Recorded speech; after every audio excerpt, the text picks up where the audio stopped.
Welcome back to the Metzger Collection. Today's tour will be the first video in a three-part series featuring our Faces of Jesus exhibit. Today we will be looking at historical portrayals of Christ.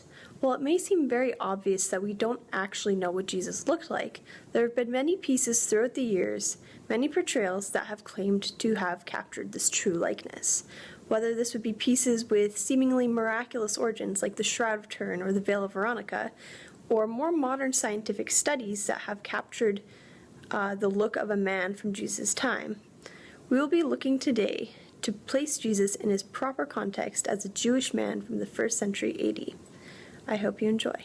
Though we have already concluded that no one truly knows what Jesus looked like, this piece here is believed to be the most accurate portrayal we have of Jesus. This was recreated by Richard Neve using tools and principles from the field of forensic anthropology. Neve was inspired by the story of the Garden of Gethsemane, where Judas had to kiss Jesus in order to differentiate him from the rest of the disciples. Thus, he concluded that Jesus must have looked very similar to the typical Galilean Semite of the time. So he went from there and collected 1st century skulls from near Jerusalem, and he analyzed their commonalities and their individual differences to construct the base of Jesus' face. Then he used specialized software to construct the muscles and the skin and the tissues that would overlie this average Semite skull. There's been some controversy regarding its accuracy, as the most recognizable features of someone's face, namely the soft tissue, was left entirely up to the artist. However, we can probably conclude that this is much closer to what Jesus would have looked like than many of the popular portrayals we have in our society today. Rembrandt painted numerous portraits of Christ. He studied different angles and different moods.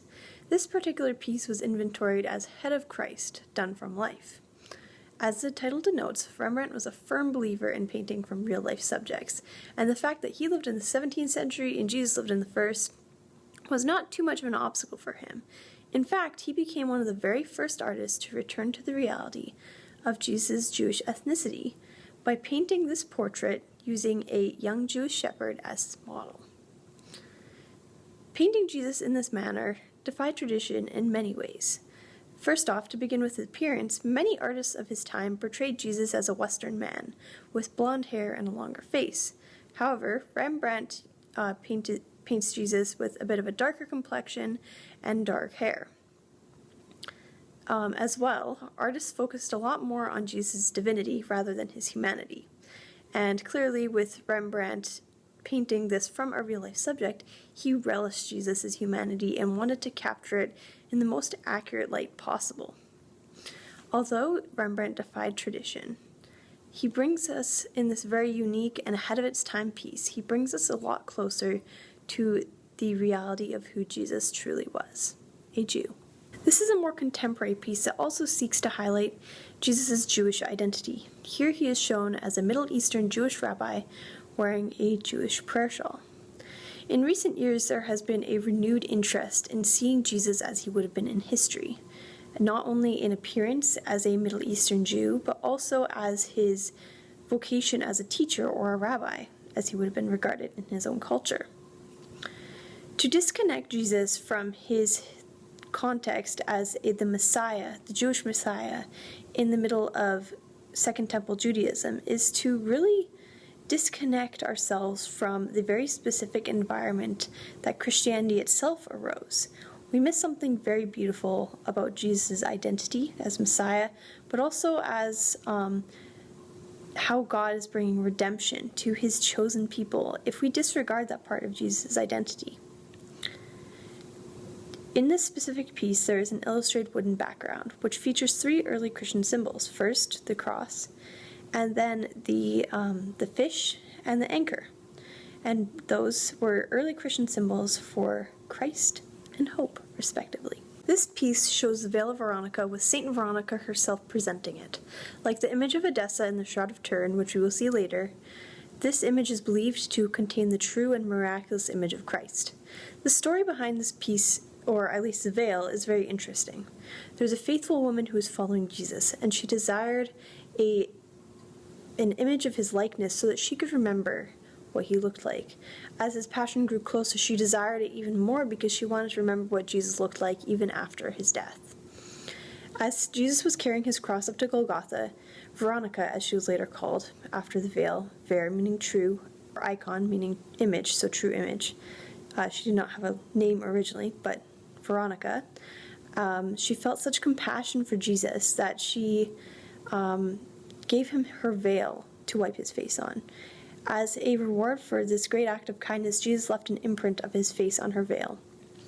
Later, this veil was believed to have performed many miracles, and artists such as the one who painted this piece copied this image in the way that Jesus looked, and it became a very pervasive image. And outside of its narrative context, the enduring image of Christ and this legend of Jesus leaving behind this imprint of his face has become a symbol and a reminder that Jesus has a continuing presence in the world today. The title of this Russian icon means Christ made without hands, indicating that it is believed that God made this image, not man. This icon depicts the image of Edessa, or Mendeleon, which also has a story very similar to the Veil of Veronica. King Agbar of Edessa was ill with leprosy. But he heard about Jesus and his healings, and he believed that Jesus was the Son of God and would be able to heal him. Therefore, he sent a painter to paint a portrait of Christ, as well as a letter asking Jesus to come and heal him. Jesus saw his great faith and rewarded him. He sent back a letter stating that after his death and resurrection, there would be a disciple, Thaddeus, who would come and heal him. But he also sent along a washcloth with his face imprinted on it. King Agbar received partial healing from the washcloth, but then Thaddeus later came and gave him full healing. After his healing, King Agbar put the image of Edessa in a gilt frame above the city to protect it from affliction. Several generations later, there was another king who fell into idolatry, and he took that image down, and affliction was once again brought into that city. The history beyond this point is very uncertain, and there are many different theories behind it. And this is further accented by the image's ability, or believed ability, to create miraculous copies of itself, so no one really knows where the original image is.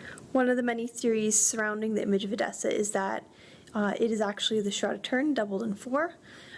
Some have clung to this theory, but historically those two images have been regarded as very distinct. The final item in our tour today is the Shroud of Turin. The Shroud of Turin is a 14-foot-long burial cloth which bears the mysterious image of a crucified man.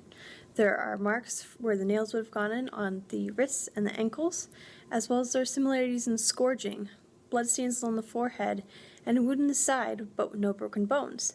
This has led many people to believe that this, in fact, is the true burial shroud of Christ.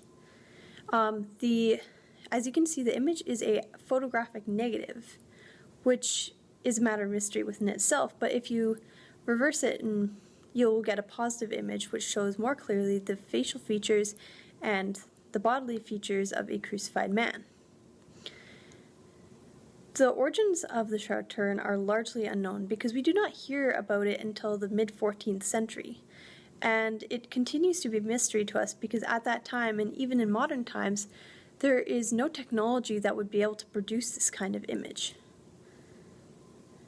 And this image is actually is not woven into the cloth, but it's still inseparable from the cloth, which continues to confound scientists and historians and regular people like myself to this day. The history of the shroud is complex. The earliest historical record of the shroud reveals some early skepticism regarding its veracity as a true image of Christ.